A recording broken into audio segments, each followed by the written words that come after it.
하나님 말씀입니다. 오늘 갈라디아서 2장 11절부터 16절 말씀입니다. 말씀 찾아서 우리 11절 말씀부터 같이 읽죠. 시작. 게바가 안디옥에 이르렀을 때에 책망받을 일이 있기로 내가 그를 대면하여 책망하였노라. 야고보에게서 온 어떤 이들이 이르기 전에 게바가 이방인과 함께 먹다가 그들이 오매 그가 할례자들을 두려워하여 떠나 물러가며 남은 유대인들도 그와 같이 외식함으로 바나바도 그들의 외식에 유혹되었느니라. 그러므로 나는 그들이 복음의 진리를 따라 바르게 행하지 아니함을 보고 모든 자 앞에서 게바에게 이르되 내가 유대인으로서 이방인을 따르고 유대인답게 살지 아니하면서 어찌하여 억지로 이방인을 유대인답게 살게 하려느냐 하였노라. 우리는 본래 유대인이요 이방 죄인이 아니로되 사람이 의롭게 된 것은 율법의 행위로 말미암음이 아니요 오직 예수 그리스도를 믿음으로 말미암은 줄 알므로 우리도 그리스도 예수를 믿나니 이는 우리가 율법의 행위로서가 아니고 그리스도를 믿음으로써 의롭다함을 얻으려 함이라. 율법의 행위로서는 의롭다함을 얻을 육체가 없느니라. 아멘. 저나 여러분이나 우리에게 너무 익숙한 예수 그리스도의 대표 사도라 하면 베드로와 사도 바울을 꼽을 수 있습니다. 그런데 이 두 사도가 정면으로 충돌하는 장면을 오늘 본문 가운데 소개하고 있습니다. 그것도 장소가 이전에는 예루살렘이었지만 이제는 저 이방인의 땅 수리아 땅 안디옥이라는 곳으로 옮겨지면서 이 두 대표적인 사도가 정면으로 싸움을 벌이는 충돌하는 그런 모습을 소개합니다. 안디옥 하면 여러분 이방인을 향한 선교가 가장 먼저 시작된 곳이 안디옥이고 여러분 기억하실 것은 제자들이요 안디옥에서 처음으로 어떤 사람이라 불렸다고 했죠. 성경이 그리스도인이라 불렸던 것이 바로 안디옥입니다. 바울과 베드로를 보면 둘 다 그리스도인, 둘 다 하나님의 사람, 둘 다 예수로 용서받고 둘 다 성령을 받는다는 것이 무엇인지를 아는 사람, 둘 다 예수님께 부름받고 둘 다 사역을 위임받고 둘 다 권위를 인정받은 그리스도의 사도였습니다. 둘 다 존경받는 지도자, 둘 다 하나님께서 강하게 사용하시는 사도, 심지어 여러분 사도의 행전의 역사를 크게 둘로 나눈다면 첫 번째 부분은 베드로의 이야기, 두 번째 부분은 사도 바울의 이야기라고 할 만큼 그렇게 하나님 앞에 붙들려서 크게 쓰임받은 일꾼이 바로 이 두 사도입니다. 그런데 이 두 사도가 지금 싸움을 벌이고 있네요. 참 궁금하게 놀랍게도 이 충돌을 하고 있는 모습, 사도 바울이 베드로를 말씀을 봐서 여러분 아시겠지만 정면으로 반대합니다. 베드로를 꾸짖습니다. 반박합니다. 공적으로 정죄할 정도였습니다. 많은 사람들 앞에서 공개적으로 잘못됐다 선언하고 말하고 꾸짖는 모습입니다. 이유가 뭐냐면 이거죠. 베드로가요 갑자기 이방인 그리스도인들을 떠나서 뒤로 물러나는 것입니다. 어떤 자리에서요? 함께 먹는 식탁 자리에서요. 더 이상 이방인 그들과는 함께 음식을 먹지 않으려고 했던 이 베드로의 행동 때문에 그랬습니다. 자, 언뜻 보면 뭐 그리 대단한 일인가? 그 자리를 일어설 수도 있지. 근데 지난 시간에 내용 살폈잖아요. 바울은요, 이미 예루살렘이라는 곳에서 자신이 그동안 전했던 것, 지금도 전하고 있는 그 복음의 진리가 먼저 사도된 그 사도들에게 또 예루살렘 공의회 앞에서 이미 인정을 받았다는 말씀 우리가 살펴보았습니다. 그런 상태예요. 그런데 그런 상태 이후에 그런 상황 속에서 베드로가 이런 행동을 하는 겁니다. 갑자기 이방인에게 한 행동, 함께 식탁 먹다가 어떤 상황이길래 도대체 그 식탁을 박차고 일어나서 나는 이방인과 함께 할 수 없다는 그런 행동을 했을까? 사도 바울의 입장에서는 복음을 범한 것이고 복음의 진리를 부정하는 꼴이라 이겁니다. 조금 더 두 사도가 다툼을 가지게 된 그런 배경을 살펴보겠습니다. 11절부터 13절까지 말씀 다시 한번 띄워주시겠어요? 11절부터 13절 함께 보죠. 시작. 게바가 안디옥에 이르렀을 때 책망받을 일이 있기로 내가 그를 대면하여 책망하였노라. 야고보에게서 온 어떤 이들이 이르기 전에 게바가 이방인과 함께 먹다가 그들이 오매 그가 할례자들을 두려워하여 떠나 물러가매 남은 유대인들도 그와 같이 외식함으로 바나바도 그들의 외식에 유혹되었느니라. 베드로가 뭘 했냐면 안디옥에 도착했을 때 이방인과 함께 먹었다. 식탁의 교제를 함께 나누었다는 것입니다. 이것이 베드로에게 있어서는요, 이전까지는 통상적인 관례였습니다. 그는 이방인들과 함께 식사하는 습관이 있었습니다. 자신이 유대인으로서 이렇게 하는 것에 대한 어떤 가책이나 할례받지 아니한 이방인과의 어떤 접촉으로 인해서 내가 그럼 더러워질까, 내가 아니면 오염이 될까, 이런 생각을 이미 뛰어넘었던 자가 베드로예요. 그래서 유대인인 그가 이방인들과 함께 식사했어요. 분명 식사만 한 것이 아니었을 것입니다. 주의 만찬도 함께 했을 것이라고 신학자들은 생각을 모으고 있습니다. 바로 그때 어느 날 예루살렘으로부터, 사도 바울이 얼마 전까지 있던 예루살렘으로부터 한 무리의 그리스도인들이 안디옥에 도착을 한 거예요. 그들의 본래 태생은 유대인입니다. 그러니까 엄격한 바리새인들이었습니다. 사도행전 15장 5절 배경입니다.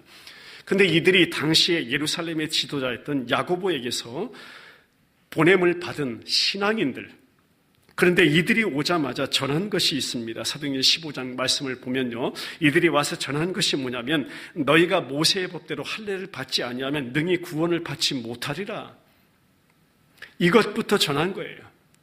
그리고 그 이상의 말도 했고, 할례받은 유대인 신자들이 할례받지 아니한 이방인 신자들과 식탁의 교제를 나눈 것은 분명 적절하지 않아. 그럴 수가 없어. 잘못된 것이야. 설사 이방인 신자들이 예수님을 믿었다 할지라도, 그들이 예수님을 믿고 이방인들이 침례를 받았다 할지라도 그 한 식탁에서 같이 먹는 것은 잘못된 것이야. 안 된다. 이 어처구니 없는 외침으로 일격을 가하고 있는 것입니다. 베드로를 바라볼 때, 이런 사람들이 베드로를 바라볼 때 어떻게 바라고 있냐면 자신들의 이러한 주장과 자신들의 이러한 가르침에 의해서 회심한 가장 큰 결과, 우리가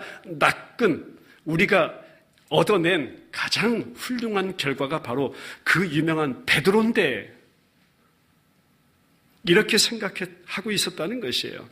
이 사실을 알았죠, 베드로는.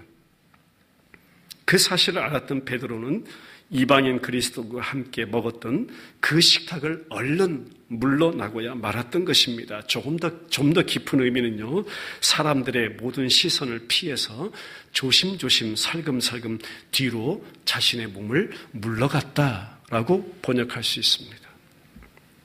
왜 그랬을까요? 12절 말씀 보죠. 12절. 시작. 야고보에게서 온 어떤 이들이, 야고보에게서 온 어떤 이들 때문에 그래. 그들에게 굴복하고 만 것입니다. 사도행전 10장이나 11장까지 말씀을 전체적인 배경을 다 읽어보면요, 이 일이 있기 전에 베드로는 누구로부터요? 이미 하나님께로부터 이 문제에 대한 환상을 본 자입니다. 그리고 이 문제에 대한 하나님의 정확한 해답을 가지고 있던 자, 받았던 자가 베드로입니다. 하늘로부터 내려온 보자기 있습니다. 그 보자기는 부정한 짐승들이 담겨져 있습니다. 새가 있고 파충류가 들어 있습니다. 그리고 말씀합니다. 베드로야, 베드로야, 일어나서 저거 다 잡아먹어. 베드로는 그때 나는 그럴 수 없습니다. 계속 말씀하시는 것이에요. 어떻게 해요? 하나님이 내가 깨끗해 하신 것을 내가 어떻게 지금 속되다 하느냐? 내가 이미 깨끗하게 한 것을 내가 어떻게 더럽다고 말할 수가 있느냐? 얼마나 강조했든지 이것을 3번이나 반복합니다. 이 일 때문에 베드로가 바로 어떤 행동을 취하냐면 당시 이방인 백부장이었던 고넬료의 집에서 보냄을 받은 이방인 사신들과 함께 내가 길을 가겠다.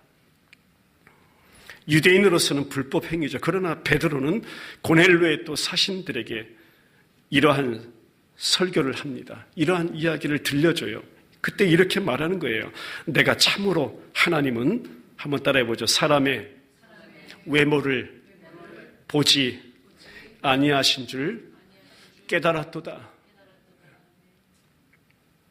그 이방인 사신들에게 이렇게까지 설교했던 자가 베드로입니다. 하나님은 절대 사람의 외모를 취하지 않아. 이 말씀을 믿는 이방인들에게도 성령이 임했을 때, 그들이 예수 믿었을 때, 그들이 침례를 받았을 때, 그들에게 동일하게 우리가 받은 성령이 임했을 때, 베드로는 그들도 역시 그리스도의 침례를 받고 그들도 역시 예수 그리스도의 교회라는 공동체 당연히 받아들여져야 한다. 이 모든 진리 가운데 동의했던 자가 바로 베드로였습니다. 그런 역사를 경험한 자예요. 자, 그런 베드로가 왜 오늘 안디옥에서 이방인 성도들과의 식탁의 나눔과 교제를 박차고 물러가야 했는가? 사도 바울이 밝혀주는 이유가 바로 12절 시작이에요. 할례자들을 두려워하여 떠나 물러갔다. 마지막 부분에 보세요. 그가 할례자들을 두려워하여 떠나 물러갔다. 13절을 같이 보면 13절 말씀 같이 읽죠. 시작. 남은 유대인들도 그와 같이 무엇함으로? 외식함으로 바나바도 그들의 무엇에?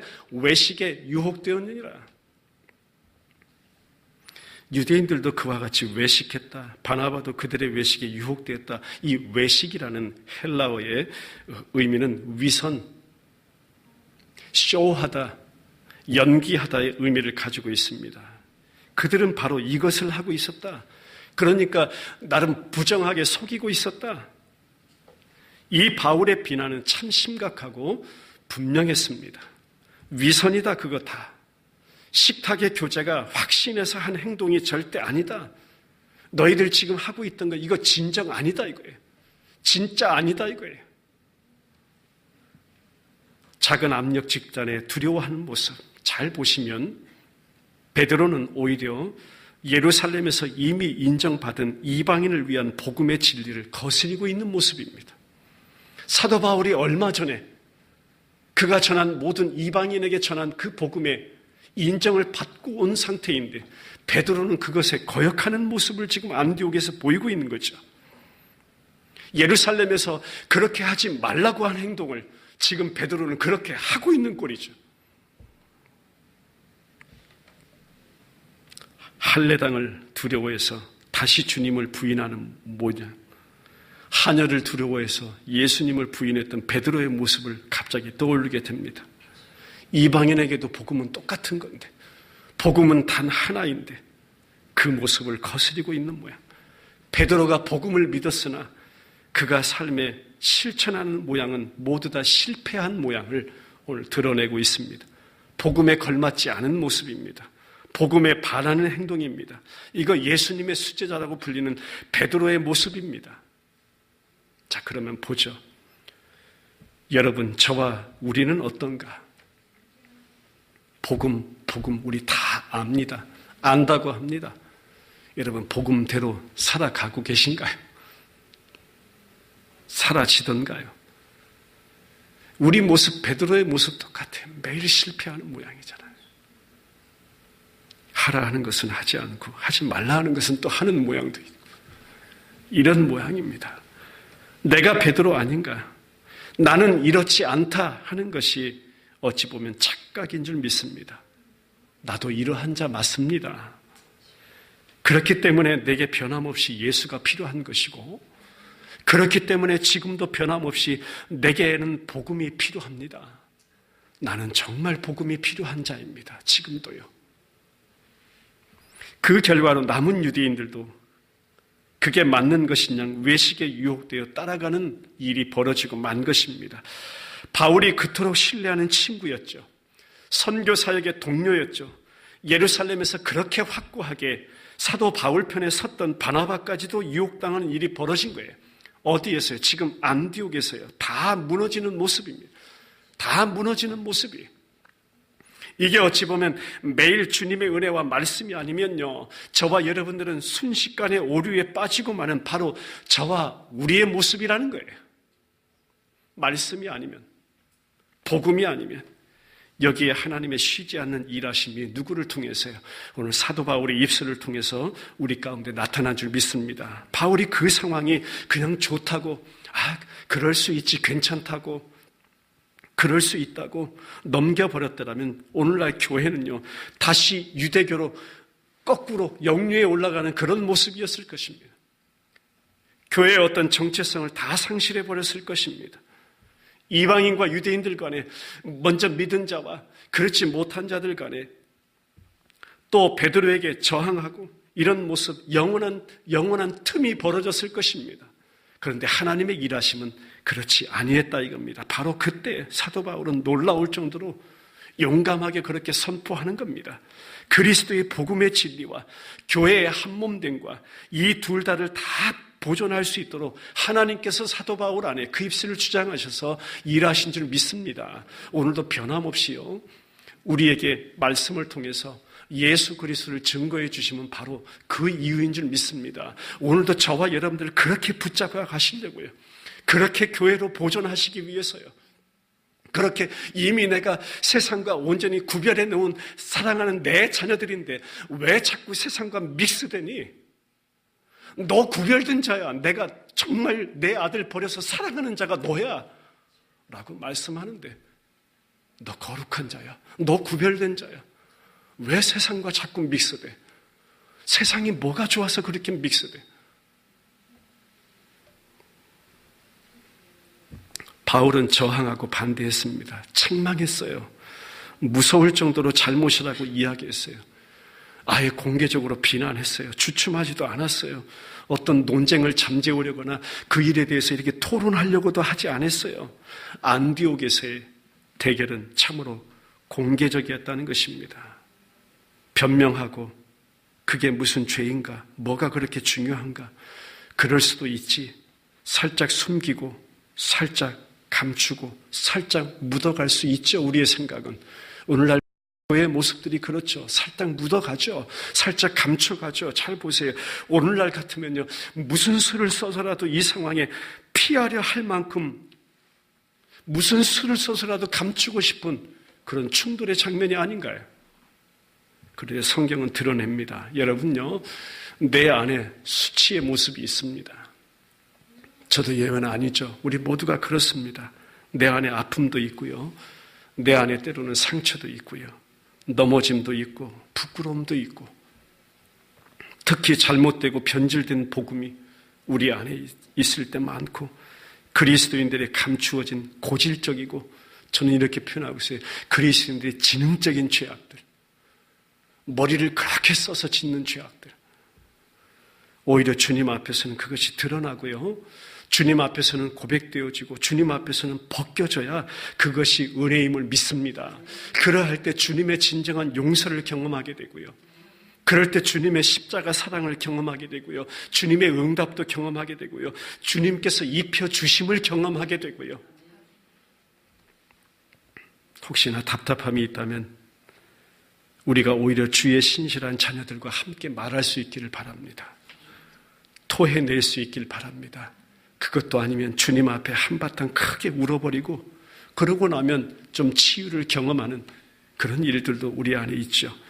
주님 앞에서는 그 어떠한 것도, 한번 따라해보죠. 감출 수가 없기에. 할렐루야. 주님 앞에서는요, 어떤 것도 감출 수가 없기에. 그래서 찬송가 가사처럼 내 모습 이대로 주 받으옵소서. 날 위해 돌아가신 주 날 받아주소서. 그렇게 나와야만 하는 줄 믿습니다. 베드로와 성도와 교회를 사랑하신 하나님께서 오늘 사도 바울을 통해서 그 일을 우리 가운데 해 주신 줄 믿습니다. 누군가를 깎아내린 것도 절대 아닙니다. 반박과 어떤 논쟁을 위한 자기 과시도 아니었습니다. 비열한 어떤 인간적인 열정도 아니었습니다. 사도 바울이 그렇게 한 이유가 있어요. 한 가지 이유가 뭐냐면 저들이 복음의 진리에 대한 부족함에 대한 관심 때문이었어요. 저들이 복음을, 말씀을 더 알기를 원하는데, 예수도 알기를 원하는데, 하나님을 더 발견하기 원하는데, 진리가 무엇인지 제발 알기를 원하는데 한 사도의 마음이 그렇게 나타난 것이에요. 교회를요, 진정한 빛 가운데서 빛이 누구예요? 예수로 서게 하기 위해서, 성도를 진정한 빛 대신 예수로만 서게 하기 위해서, 비참한 어둠 가운데서 저들을 건져내기 위해서 사도 바울은 이것을 지키려고 변함없이 그들 가운데 선포하면서요, 그 모든 것을요, 사도 바울이 무엇이라고 불렀냐면 복음의 진리라고 불렀던 거예요. 지난 시간 살펴본 2장 5절 말씀 보면요, 그들에게 우리가 한시도 복종하지 아니하였으니 이는 복음의 진리가 항상 너희 가운데 있게 하려며, 그것을 복음의 진리라고 불렀어요. 오늘 본문에 보세요. 14절 가서 볼까요? 시작. 그러므로 나는 그들이 복음의 진리를 따라 바르게 행하지 아니함을 보고, 이 복음의 진리 때문에 그래요.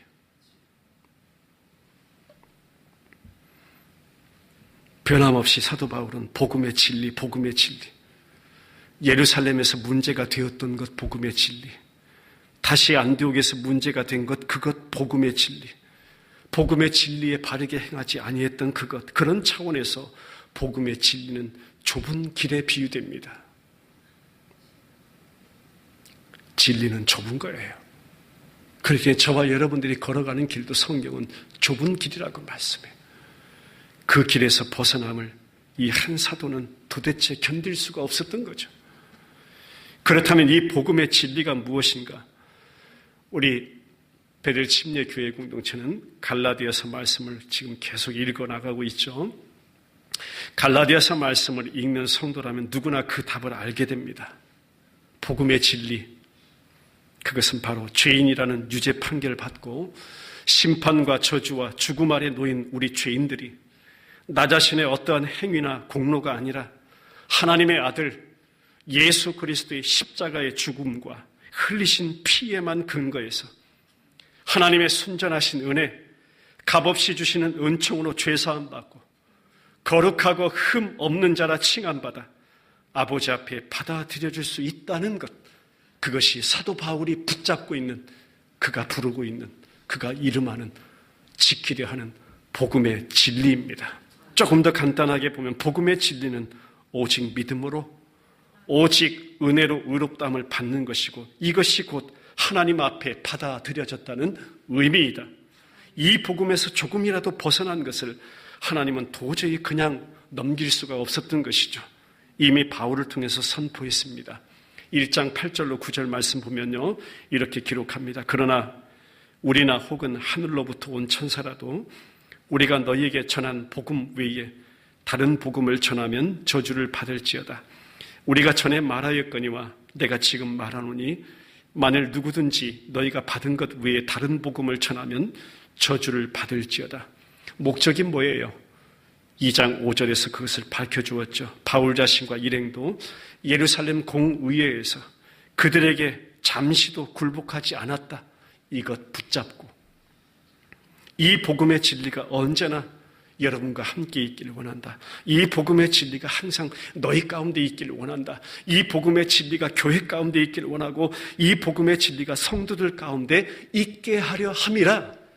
그것이 하나님의 목적이었음을 밝혀준 점 있습니다. 말씀 결론 맺죠. 주를 만난 그 첫날부터 이제까지 사도 바울이 한 것이 있습니다. 우리가 첫날부터 이제까지 교회 공동체가 복음의 모순됨을 드러내고 함께 복음을 변호하고 확증하는 사역, 지금 그 사역을 안디옥에서도 변함없이 하고 있는 것입니다. 전체적으로 보면 베드로와 바울, 유대인이건 이방인이건 어떤 사람이건 의롭게 되는 것은 율법의 행위로 말미암는 것 절대 아니다. 오직 예수 그리스도를 믿음으로 말미암는 것이다. 다시 우리가 알고 있는 복음을 기억시킵니다. 대등하고 똑같은 한 가지 복음, 오직 예수를 기억시킵니다. 하나님이 부과하시지 않은 다른 구원의 조건은 감히 있을 수 없음을 기억시킵니다.